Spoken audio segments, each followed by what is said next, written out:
ભાવનગરમાં છેતરપિંડી આચરનાર એકની ધરપકડ કરવામાં આવી છે। ગઠિયાએ એક વ્યક્તિના ક્રેડિટ કાર્ડમાંથી ₹70,000 કાઢી લીધા।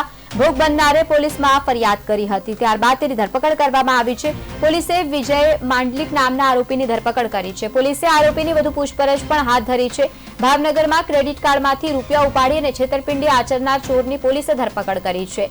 આ વચ્ચે તમને જણાવી દઈએ કે રહેમત ખાન નામના એક વ્યક્તિના ક્રેડિટ કાર્ડમાંથી 70,000 જેટલી રકમ સેરવી લીધી હતી। ભોગ બનનારે પોલીસમાં ફરિયાદ કરી અને ત્યારબાદ પોલીસે વધુ કાર્યવાહી હાથ ધરતા વિજય માંડલિક નામના આરોપીની ધરપકડ કરી છે।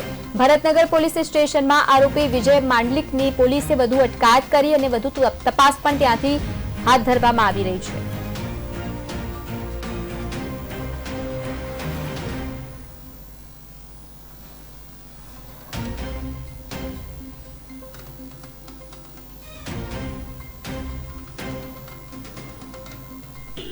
એને એવી જણાવ્યું કે મને મારા વાઈફનો જન્મદિવસ હોવાથી મને તારા ક્રેડિટ કાર્ડ ઉપર મોબાઈલ અપાવો, જેથી મને સાથે લઈ જઈ ને ક્રેડિટ કાર્ડના પૈસા જે મોબાઈલ ન લીધા અને એમાંથી ફૂલ સ્વાઈપ મારીને મારા પૈસા ઉપાડી લીધેલ છે।